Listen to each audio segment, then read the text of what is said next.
Hi friends, எல்லோருக்கும் வணக்கம். Welcome back to our channel. Hope எல்லாரும் ஹெல்தியாக சந்தோஷமாக இருப்பீங்கன்னு நினைக்கிறேன். ஸோ இன்றைக்கி பார்த்தீங்கன்னா நம்மளோட இந்த ஃபார்ம் ஹவுஸோட நியூ கிச்சன் ஆர்கனைசேஷன் தான். ஆல்மோஸ்ட் எல்லா வேலையுமே ஃபார்ம் ஹவுஸில் வந்து முடிஞ்சுது. நிறைய பேர் home tour, kitchen tour, puja unit, TV unit இந்த மாதிரி தனித்தனியாக வீடியோ போடுங்கன்னு கேட்டுட்ருக்கீங்க. ஸோ அப்கமிங் வீக்ஸில் ஒவ்வொரு வாரம் ஒவ்வொரு டீட்டெயில்ஸ் வந்து ஷேர் பண்ண போகிறேன். இன்றைக்கி வந்து பார்த்தீங்கன்னா கிச்சன் தான் வந்து ஆர்கனைஸ் பண்ண போகிறேன். அக்கா பையன் கல்யாணம் முடிச்சுட்டு அடுத்த நாள் ஊருக்கு வரக்கு முன்னாடி ஈரோட்டில் இருக்க ஹோம் சென்டர் வந்து போயிருந்தேன். எனக்கு ஒரு 1/2 kg மட்டும் 6 கண்டெய்னர்ஸ் வந்து தேவைப்பட்டுச்சு. அம்மா ஒரு 6 கேட்டாங்களா, அதனால் அம்மாவுக்கு ஒரு 3/4 கிலோவில் 6 வந்து வாங்கிட்டு வந்திருந்தேன். ஆனால் கொடுக்க மறந்துட்டேன், நானே எடுத்து வந்துட்டேன்.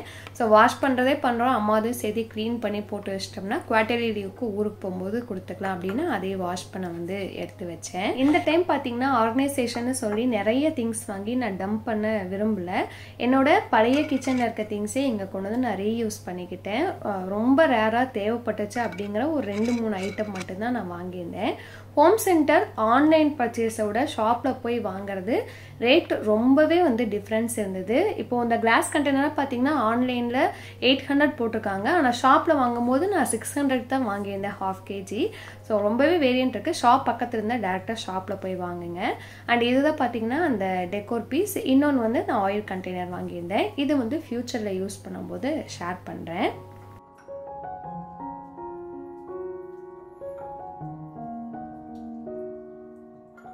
நிறைய நியூ சப்ஸ்கிரைபர்ஸ் வந்து வீடியோ பார்க்குறீங்க. இது நம்மளோட ஃபார்ம் ஹவுஸ். நமக்கு இன்னொரு டபுள் பெட்ரூம் வீடு பக்கத்துலேயே இருக்குது. ஜஸ்ட் 1 minute வாக்கபிள் டிஸ்டன்ஸ் தான். இங்கே குக்கிங் மட்டும்தான் நாங்கள் வந்து பண்ணுறோம். ரீசன் அத்தை மாமா வந்து மாடு கன்று பார்த்துக்கிறதுனால இங்கேயே இருக்காங்க. அந்த வீட்டில் சமைச்சு என்னால் இங்கே கொண்டு வர முடியல. அதனால் இங்கேயே சமைச்சிக்கலாம் அப்படின்னு வந்து பிளான் பண்ணி தான் சமைக்க ஆரம்பித்தேன். அதனால் சரி இங்கே கொஞ்சம் கபோர்ட்லாம் போட்டு நீட்டாக வச்சுக்கிட்டோம்னா மெயின்டெனன்ஸு கொஞ்சம் ஈஸியாக இருக்கும்னு தோணுச்சு. அந்த கிச்சனில் இருக்க திங்ஸ் ஆல்மோஸ்ட் இங்கே நான் எட்டு வந்துட்டேன். பழைய வீடியோஸ் பார்த்தீங்கன்னா தெரியும் அந்த கிச்சன் வந்து எப்படி இருந்ததுன்னு. அங்கே வந்து பார்த்தீங்கன்னா இப்போ ஃபுல்லி டெடிக்கேட்டடாக பேக்கிங்னே எல்லாம் வந்து ரெடி பண்ணி அந்த கிச்சன் வந்து ரெடி பண்ணி வச்சுருக்கேன். அதுவுமே வந்து ஃப்யூச்சரில் வந்து ஷேர் பண்ணுறேன். அங்கேருந்த திங்ஸ் ஆல்மோஸ்ட் எல்லாம் இங்கே கொண்டு வந்துட்டனால எனக்கு 2 கிச்சனோட மெயின்டெனன்ஸு இப்போ ரொம்ப வந்து ஈஸி ஆயிடுச்சு. கஜன்னு நிறைய சேர்த்து வச்சுட்டு பண்டிகை சமயத்தில் 2மே க்ளீன் பண்ண முடியாமல் ரொம்ப கஷ்டப்பட்டுட்டு இருந்தேன். இப்போ வந்து எனக்கு கொஞ்சம் வேலை ஈஸி ஆகிடுச்சு. கிளாஸ் கண்டெய்னர்லாம் வாஷ் பண்ணி வச்சுட்டேன். அதுக்கப்புறம் பார்த்தீங்கன்னா அரிசி ட்ரம் வந்து பக்கத்தில் இருக்க லோக்கல் ஷாப்பில் வந்து வாங்கிட்டு வந்திருந்தேன். அமேசானில் இதே 20 கிலோ பிடிக்கிற சில்வர் ட்ரம் வந்து பார்த்தீங்கன்னா 3000 ரூபா பக்கம் போட்டிருந்தாங்க.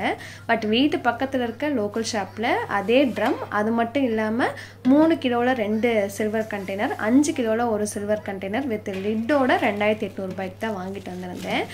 ரீசெண்டாக பார்த்தீங்கன்னா லோக்கல் ஷாப்பில் கிடைக்கிறது ரொம்ப ரீசனபிளாக கிடைக்குதுன்னு எனக்கு தோணுச்சு. அது இல்லாமல் கடையில் நேரில் பார்த்து வாங்கும்போது ஒரு சாட்டிஸ்ஃபேக்ஷன் வந்து எனக்கு வந்து இப்போ இருக்குது. அதனால் அதிகமாக ஆன்லைனில் வாங்குறத வந்து கொஞ்சம் ஸ்டாப் பண்ணிட்டேன். ஸோ ஒரு டிப் என்னன்னு பார்த்தீங்கன்னா இந்த மாதிரி ஸ்டிக்கர்ஸ்லாம் லைட்டாக ஹீட் பண்ணிங்கன்னா அழகாக வந்துடும். ரொம்ப பக்கத்தில் கொண்டு போயிடாதீங்க, ஏன்னா வந்து பழுத்து போகிறக்கு வந்து சான்ஸ் இருக்குது. கரெக்டான டிஸ்டன்ஸில் வச்சு ஹீட் பண்ணிக்கோங்க.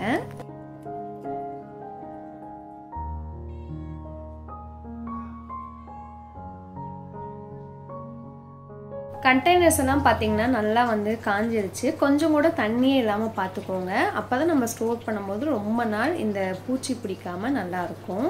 நான் வந்து பார்த்தீங்கன்னா அதிகமாக சமையலுக்கு யூஸ் பண்ணுற கறி மசாலா தூளும் குழம்பு மிளகாத்தூளும் வீட்டில் அரைச்சது வந்து இந்த கண்டெய்னரில் போட்டு வச்சுட்டேன். மீதி பார்த்தீங்கன்னா மற்றதெல்லாம் போட்டது போக மீதி இருந்ததை அதை வந்து ஸ்டோர் பண்ணியிருந்தேன்.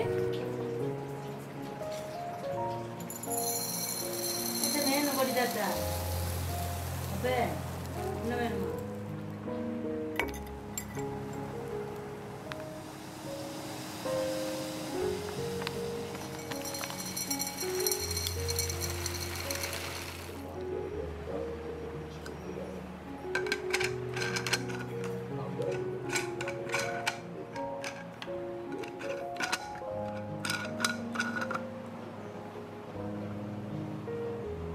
வால்மவுண்ட் கேபினெட் பார்த்தீங்கன்னா 2 கம்பார்ட்மெண்ட் இருக்க மாதிரி சிம்பிளாக தான் வந்து போட்டிருந்தேன். அதுலேயும் பார்த்தீங்கன்னா டிவைடர் வந்து யூஸ் பண்ணியிருக்கோம். அப்போ வந்து நம்ம ஸ்பேஸ் வந்து வெர்சடைலாக யூஸ் பண்ணிக்கலாம். நிறைய திங்ஸ் வந்து அதுக்குள்ளே வச்சுக்கலாம். நான் அங்கே இருக்க திங்ஸ்லாம் கொண்டு அரேஞ்ச் பண்ணது போக ஒரே ஒரு ஸ்பேஸ் மட்டும் காலியாக இருந்தது. அதுக்காக தான் இந்த 6 கண்டெய்னர் வந்து வாங்கிட்டு வந்திருந்தேன்.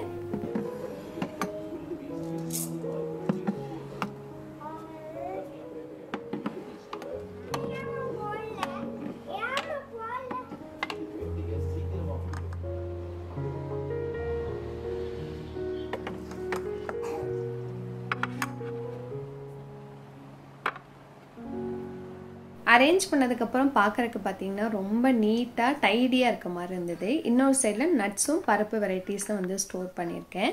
இந்த மாதிரி மேலே லிஃப்ட் பண்ணுற டோர் போட ரீசன் பார்த்தீங்கன்னா பக்கத்துலேயே அடுப்பு இருக்குது.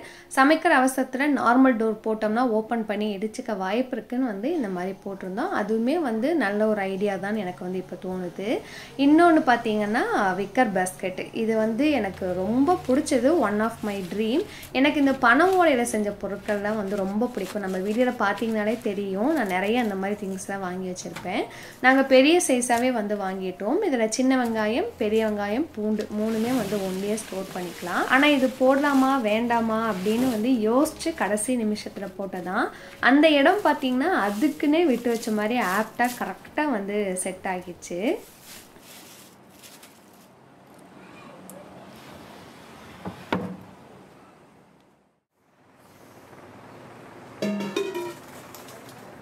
நமக்கு இந்த ஆர்கனைசேஷன் ஸ்டார்ட் பண்ணிட்டாலே டைம் போகிறதே தெரியாது. அன்றைக்கி டைம் போனதே தெரியாமல் வேலை செஞ்சுட்டே இருந்தேன். என்ன மாதிரி யாராவது இருந்தால் கமெண்ட்டில் சொல்லுங்கள். எங்கள் வீட்டில் பார்த்தீங்கன்னா எல்லாருமே பிரியாணி லவர்ஸ், அதனால் அடிக்கடி பிரியாணி வந்து செய்வேன். சீரக சம்பா அரிசியும் பாஸ்மதி அரிசியும் 1 கிலோவில் பிளாஸ்டிக் கண்டெய்னர் தான் வச்சுருந்தேன். சரி ஒரு 3 கிலோவில் சில்வரில் வாங்கி வச்சுக்கலான்னு அதுக்கு 2 வாங்கினேன். கோதுமை மாவு 5 கிலோ பிடிக்கிற மாதிரி ஒரு கண்டெய்னர். எல்லாமே ஏர் டைட்டான மூடி. நான் வந்து கடையில் ஒரு 2-3 வாட்டி போட்டு பார்த்து செக் பண்ணிட்டு தான் வாங்கிட்டு வந்திருந்தேன். நல்லா வந்து ஏர் டைட்டாகவே வந்து இருக்குது. அதுக்கப்புறம் அரிசி பார்த்திங்கன்னா ஒரு சிப்பம் அரிசி வந்து ஃபுல்லாக பிடிக்காது. ஒரு 5 கிலோ வந்து மிச்சமாகும். அதுவுமே ஒரு வாரத்தில் நம்ம வந்து சமைச்சு முடிச்சுட்டு மறுபடியும் வந்து போட்டு வச்சுக்கலாம். ஏன்னா எனக்கு வந்து இந்த ஸ்பேஸ்க்கு கரெக்டாக இருக்கணும் அப்படிங்கறக்காக தான் 20 கிலோவில் வந்து வாங்கிட்டு வந்திருந்தேன்.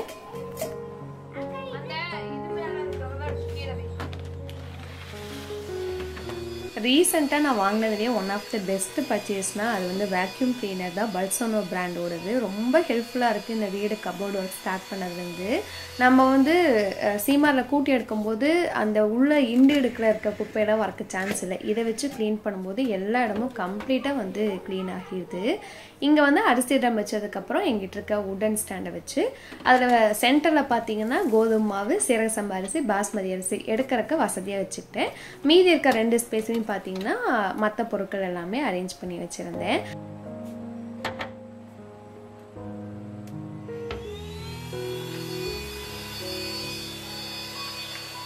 விக்கர் பேஸ்கெட்டுக்கு கீழே இருக்க ஸ்பேஸ் பார்த்தீங்கன்னா ஒரு டோர் போட்டு வச்சுருந்தோம். இதில் வந்து மீதி இருக்க மளிகை ஜாமான், ஸ்நாக்ஸ் பாக்ஸு, மிக்ஸி அதோட ஜாரில் வச்சுக்க கரெக்டாக இருந்தது. அந்த ப்ளூ கலர் பாக்ஸ் பார்த்தீங்கன்னா கல்யாணம் புதுசில் டிமார்ட் போயிட்டு இதே பர்பஸ்க்காக வாங்கிட்டு வந்தேன். இப்போ வரைக்கும் சூப்பராக இருக்குது அதோட குவாலிட்டி.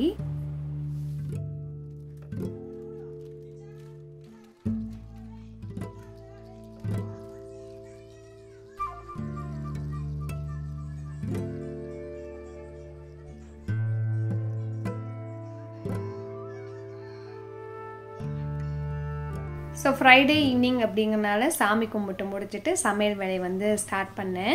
கல்யாணம் முடிஞ்சு ஊருக்கு வந்ததுக்கப்புறம் மாவு இன்னும் அரைக்கவே இல்லை. இதுக்கு மேலே தான் அரைக்கணும். அதனால சாப்பாடு தான் வச்சுருந்தேன். சாதம் வச்சு காளான் வாங்கிட்டு வந்திருந்தாங்க. அதனால் காளானில் வந்து கிரேவி ஆட்டை வந்து ரெடி பண்ண போகிறேன். ரொம்ப டேஸ்ட்டாக இருக்கும். இட்லி, தோசை, சப்பாத்தி, பூரி, சாப்பாடுன்னு எல்லாத்துக்குமே வந்து வச்சு சாப்பிட்டுக்கலாம். அண்ட் ஃப்ரைடே மார்க்கெட் அப்படிங்கிறனால மாமா போயிட்டு காய்கறியெல்லாம் வாங்கிட்டு வந்திருந்தாங்க. அதுவுமே எல்லாம் எடுத்து வச்சுட்டு ஃப்ரூட் பேஸ்கெட் பார்த்தீங்கன்னா ரீசெண்டாக வாங்கினதில் போட்டு நம்மளோட பிளேட் ஸ்டாண்ட் பக்கத்துலேயே வந்து அரேஞ்ச் பண்ணி வச்சுக்கிட்டேன். ஸோ கீரை வச்சோம்னா எடுத்து சாப்பிட மறந்துடுறாங்க, வேஸ்ட்டாக போகுது. அதனால் கவுண்டர் டாப் மேலேயே வந்து அரேஞ்ச் பண்ணிட்டேன். தீபி காலேஜ்லேருந்து வந்ததுக்கப்புறம் காளான் மட்டும் கட் பண்ணி கொடுத்தா நான் வந்து அதுக்கப்புறம் கடகடன்னு குழம்பு வச்சுட்டேன்.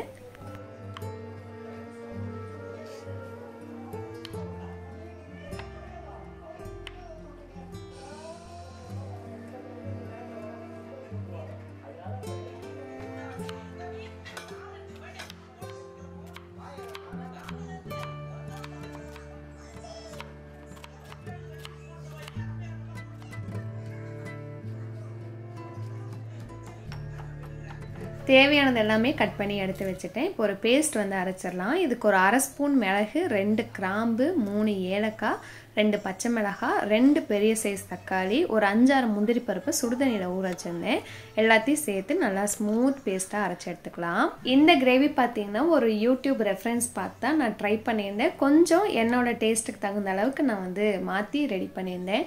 ஒருவேளை இதுக்கு முன்னாடி வீடியோவை யூடியூப்பில் நீங்கள் பார்த்துருந்தீங்க அப்படின்னா நீங்கள் இந்த ரெசிபி பாட்டை மட்டும் ஸ்கிப் பண்ணிக்கோங்க. ஃபஸ்ட்டு காளான் வந்து பார்த்தீங்கன்னா எண்ணெயில் ஒரு 2 நிமிஷம் மட்டும் வதக்கி எடுக்க போகிறோம். காளான் வந்து லைட்டாக தண்ணி விடும்போது எடுத்துடலாம். ஒரு பாத்திரத்தில் மாற்றி வச்சுக்கோங்க. மறுபடியும் எண்ணெய் விட்டு ஒரு 2 டேபிள் ஸ்பூன் அளவுக்கு எண்ணெய் விட்டுக்கோங்க. கட் பண்ணி வச்சுருக்க 2 பெரிய வெங்காயம் இதை வந்து நல்லா கண்ணாடி பதம் வர அளவுக்கு வதக்கி எடுத்துக்கலாம். வெங்காயம் வதங்கினதுக்கப்புறம் பார்த்தீங்கன்னா ஒரு துண்டு இஞ்சி, 4 பல் பூண்டை வந்து இடிக்கல்ல தட்டி வச்சுருந்தேன். அதையும் சேர்த்து அதோட பச்சை வாசனை போகிற அளவுக்கு வதக்கோங்க. வதங்கினதுக்கப்புறம் நம்ம அரைச்சி வச்சுருக்க அந்த தக்காளி பேஸ்ட் வந்து சேர்த்துக்கலாம். எதுவுமே சேர்க்காம கொஞ்சமாக மிக்ஸி ஜார் அலசி தண்ணி விட்டு இப்போ நல்லா வந்து பச்சை வாசனை போகிற அளவுக்கு மூடி வச்சு கொதிக்க விட்டுருங்க.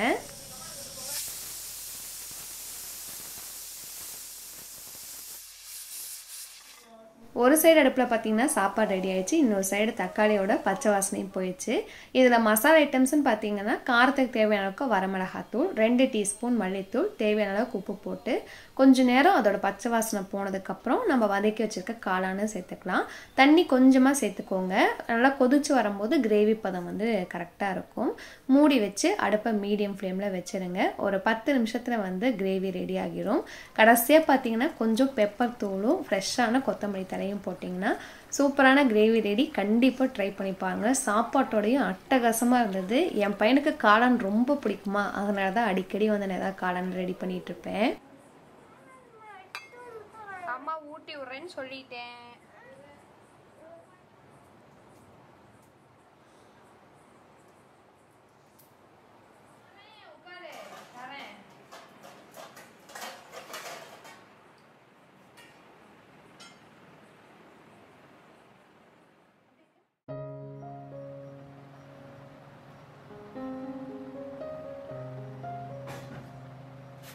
அடுத்த நாள் மதியம் ஒரு 2 மணி இருக்கும். லேகன் வந்து ரீசண்டாக ஒரு கடையில் ஃப்ரெஞ்ச் ஃப்ரைஸ் சாப்பிட்டதுக்கப்புறம் அதை கேட்டுகிட்டே இருந்தான் வாங்கி கொடுமா அப்படின்னு.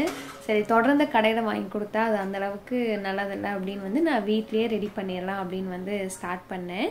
ஃப்ரெஞ்ச் ஃப்ரைஸ்க்கு பார்த்தீங்கன்னா உருளைக்கிழங்கு நல்லா பெரிய சைஸாக வாங்கிக்கோங்க. அப்போ தான் அந்த கடையில் கிடைக்கிற மாதிரியே இருக்கும். அவங்கள நம்ப வச்சு நம்ம வந்து சாப்பிட வைக்க முடியும். கொஞ்சம் லென்த்தியான ப்ராசஸ் மாதிரி தான் இருக்கும். ஆனால் செய்ய நம்மளுக்கு ஈஸியாக இருக்க மாதிரி வந்து தோண ஆரம்பிச்சிரும். ஃபஸ்ட்டு தோலெல்லாம் வந்து சீவிக்கோங்க. ஒன்று பார்த்தீங்கன்னா அந்த பொம்மை ஷேப்பில் உருளைக்கிழங்கு வந்துருந்தது. நான் கட் பண்ணுறதுக்கு முன்னாடி தான் பார்த்தேன். சரி காமிக்கலாமே உங்கள்கிட்ட காமிச்சேன். நல்லா தோல் சீவிட்டு கழுவிட்டு அதுக்கப்புறம் வந்து அந்த ஃப்ரெஞ்ச் ஃப்ரைஸோட ஷேப்லேயே வந்து கட் பண்ணிக்கோங்க.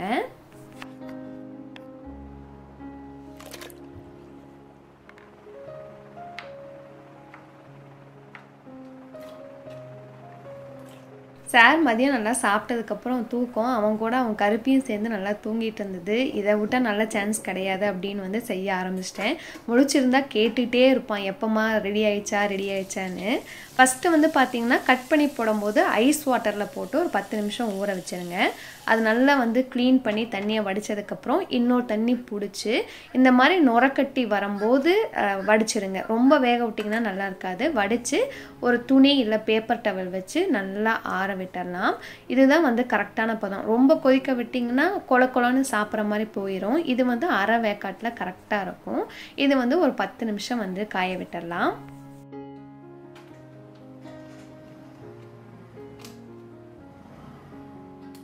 நான் இன்றைக்கி ஏர் ஃப்ரையரில் ரெடி பண்ண போகிறேன். இதே ஸ்டெப் தான் நான் வந்து ஏர் ஃப்ரையரில் போட்டு வைக்கிறேன். நீங்கள் எண்ணெய் வந்து மிதமான சூட்டில் இருக்கும்போது 2 டைம் போட்டு பொரிச்சு எடுத்திங்கன்னா போதும். ஃபஸ்ட்டு ஒரு டைம் பொரிச்சு எடுத்துட்டு ஒரு 5 நிமிஷம் ஆற விட்டுட்டு மறுபடியும் இன்னொரு வாட்டி பொரிச்சு எடுத்திங்கன்னா கடையில் கிடைக்கிற மாதிரியே சூப்பராக ரெடி ஆகிரும்.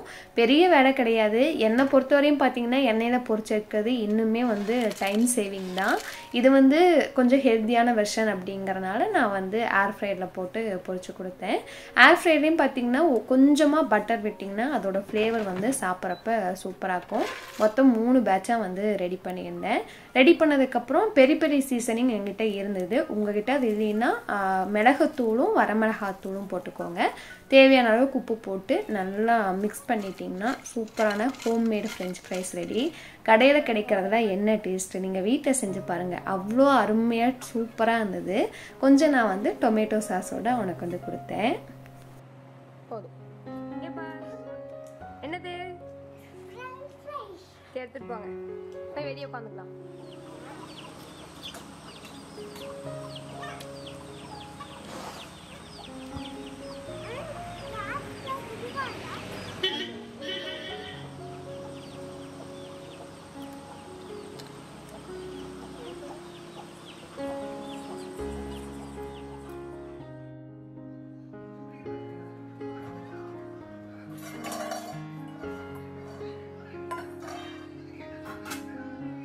அகைன் பார்த்தீங்கன்னா கொஞ்சம் ஆர்கனைசேஷன் வேலை இருந்தது. அந்த வால் மவுண்ட் போட்டிருக்கோம் பார்த்தீங்கன்னா அதுக்கு ஸ்ட்ரெயிட்டாக அப்படியே கீழே வந்து 4 டேண்டம் பேஸ்கெட் வந்து போட்டிருக்கோம். மற்ற எல்லா ஸ்பேஸ்க்குமே வந்து பார்த்தீங்கன்னா டோர் தான் போட்டிருக்கோம். இங்கே மட்டும் 4 டேண்டம் பேஸ்கெட் வந்து நான் கேட்டிருந்தேன். இதை வச்சு யூஸ் பண்ணுறதுக்கு ரொம்ப கன்வீனியண்ட்டாக இருக்கும். டோரை கம்பேர் பண்ணும்போது இது கொஞ்சம் காஸ்ட்லி தான், இருந்தாலும் கன்வீனியண்ட்டாக இருக்கும் யூஸ் பண்ணுறதுக்கு அப்படிங்கிறதுக்காக வாங்கியிருந்தேன். அடுப்புக்கு கீழே பார்த்தீங்கன்னா ஒரு ஆயில் புல் அவுட், அப்புறம் கட்லரி யூனிட், அது கீழே வந்து சின்ன சின்ன பாத்திரம் வச்சுக்கிற மாதிரி ஒரு ட்ரே, இந்த 3 வந்து போட்டிருந்தேன். ஸோ இந்த கீழே ட்ரேயில் பார்த்தீங்கன்னா ஜாமான்லாம் இருந்தது. எல்லாத்தையும் கம்ப்ளீட்டாக வெளியே எடுத்து வச்சாதான் எது எதுக்குள்ளே என்னென்ன வைக்க முடியும்னு ஒரு ஐடியா கிடைக்கும் அப்படிங்கிறக்காக அந்த பாத்திரம் இருக்கிறது எல்லாமே வந்து வெளியே எடுத்து வச்சுட்டேன்.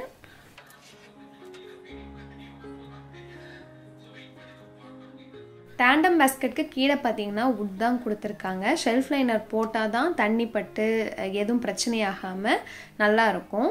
அதுக்காக வந்து பார்த்திங்கன்னா மெஷர் பண்ணி எடுத்துக்கிட்டேன். ஃபஸ்ட்டு ஒரே ஒரு பீஸ் மட்டும் கட் பண்ணி வச்சு பார்த்தேன், கரெக்டாக வந்தது. அதே வந்து வச்சு மீதி 3 பீஸை கட் பண்ணி எடுத்துக்கிட்டேன்.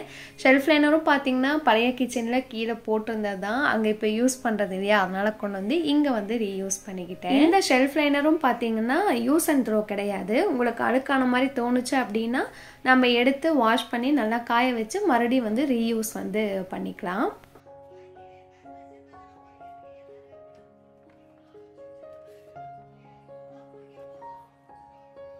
டேண்டம் பேஸ்கெட்டில் கீழே இருக்க கபோர்டில் பார்த்தீங்கன்னா என்கிட்ட இருக்க செராமிக் அண்ட் கிளாஸ் ஐட்டம்ஸ் எல்லாமே வந்து ஸ்டோர் பண்ணிட்டேன். இப்போ காமிச்சிருக்கேன் பாருங்கள், இது மட்டும்தான் என்கிட்ட இருக்கிற glass and ceramic items.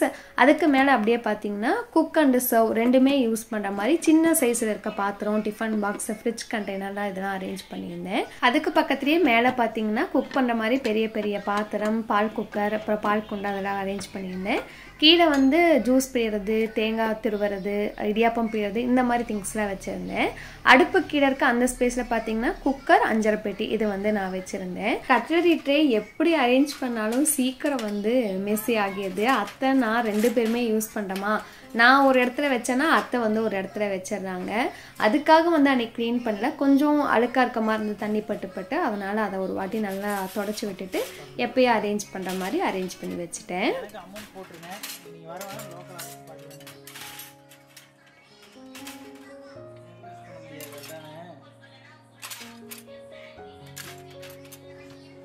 Sunday புரியலே, சண்டை போட கூட சொல்கிறேன், சண்டை போட்டேன்.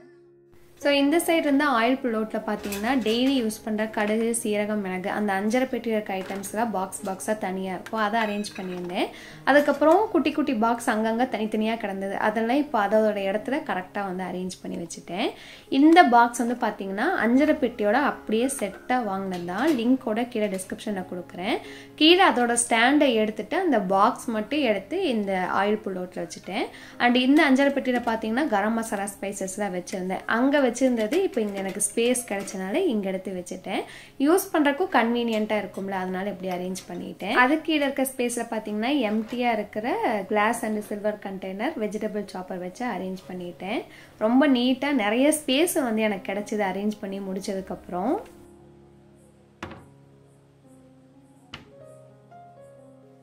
ஃபைனலி ஒரே ஒரு ஆர்கனைசேஷன் வேலை மட்டும்தான் பெண்டிங் இருந்தது. ஒரு குட்டி ஆயில் பாட்டில் தோசைக்கு வந்து எண்ணெய் ஸ்ப்ரெட் பண்ணுறதுக்காக வாங்கிட்டு வந்திருந்தேன். இந்த பாட்டில் ஒரு 200 ml பிடிக்கும், சிலிக்கான் ப்ரஷோட ஒரு மூடியோடு வந்து கொடுத்துருந்தாங்க. நாங்கள் கடலெண்ணெய் தான் தோசைக்கு யூஸ் பண்ணுவோம், அதனால் அதையே வந்து ரீஃபில் பண்ணி எடுத்து வச்சுட்டேன். கவுண்டர் டாப் ஆர்கனைசேஷனும் சீக்கிரம் வந்து ஷேர் பண்ணுறேன். ரொம்ப மினிமலிஸ்டிக்காக வந்து கவுண்டர் டாப்பும் வந்து சேஞ்ச் பண்ணிட்டேன். ஃப்ரெஞ்ச் ஃப்ரைஸ் சாப்பிட்டதுக்கப்புறம் பார்த்தீங்கன்னா மீதி இருந்ததை ஒரு கண்டெய்னர் கண்டெய்னரில் போட்டு எல்லாரும் பார்க்குற இடத்துல வச்சுருவேன். அப்படி வச்சாதான் சாப்பிட்டு முடிப்பாங்க, இல்லைன்னா அது வந்து வேஸ்ட்டாக தான் போகும். ஸோ ஃபைனலி அரேஞ்ச் பண்ணதுக்கப்புறம் கிச்சன் வந்து இப்படி தான் இருந்தது.